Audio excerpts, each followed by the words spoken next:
Once upon a time, in a world filled with whimsy and wonder, there existed a magnificent opera house where the greatest theatrical performances were brought to life. But this grand establishment had a secret, a tiny mouse named Squeaky who made mischief wherever he could. Squeaky's antics were legendary, from stealing the prima donna's precious jewels to commandeering the conductor's podium. And yet somehow he managed to evade the one person who was set on catching him, a sleek and cunning cat named Midnight. One fateful evening, just as the curtain was about to rise on a new production of Hamlet, Squeaky decided to outdo himself. As the cast took their positions on stage, he dashed across the footlights, up the red velvet curtain, and into the orchestra pit. The audience gasped in surprise as Squeaky made his way through the bewildered musicians, leaping over their sheet music and disappearing under the conductor's stand.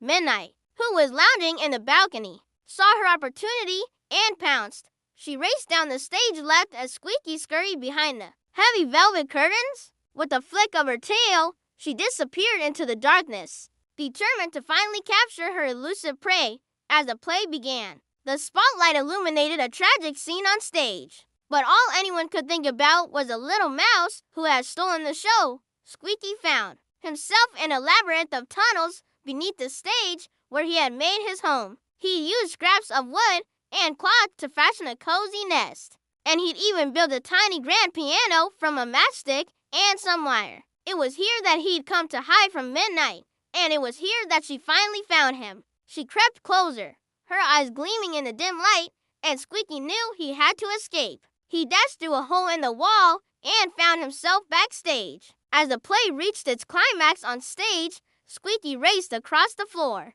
dodging the actors and their props until he reached the balcony. He scampered up the stairs, only to find Midnight waiting for him at the top. She arched her back and prepared to strike, but Squeaky was too quick for her. He darted across the balcony, leaping over the banisters and into the orchestra pit. Below, the musicians stared in amazement as he ran across their instruments, then disappeared down a hole in the wall. Midnight jumped down into the orchestra pit, but Squeaky was already out of sight. He popped out of another hole in the wall just as the curtain was falling, and he watched as Midnight raced across the stage to find him. She looked everywhere, but Squeaky was nowhere to be seen. Then he appeared on the other side of the stage, dancing on the conductor's podium as the audience applauded. Midnight, exhausted from the chase, could only watch as Squeaky took his bow and then scurried away. And so it was that Squeaky continued his reign of mischief in the opera house,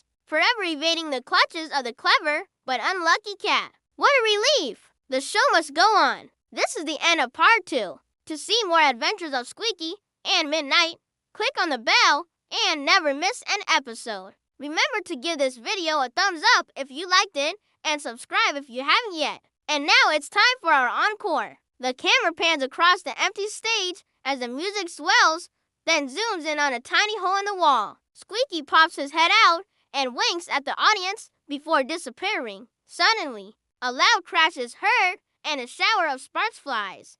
Midnight jumps out of a trap door in the floor, her fur cinched and her eyes wide with surprise. She shakes herself off and looks round for the source of the noise, but can't find anything. Just then, Squeaky runs across the stage, pulling a small wagon filled with fireworks. He laughs as he sees Midnight and calls out to her, "Come and get me, kitty cat," before driving off stage in his wagon. Midnight leaps into the audience, crashing through the seats and knocking over a man in a top hat. She looks around wildly, then jumps back onto the stage. As the curtain falls, she spots Squeaky's wagon and gives chase, but he's already out of sight.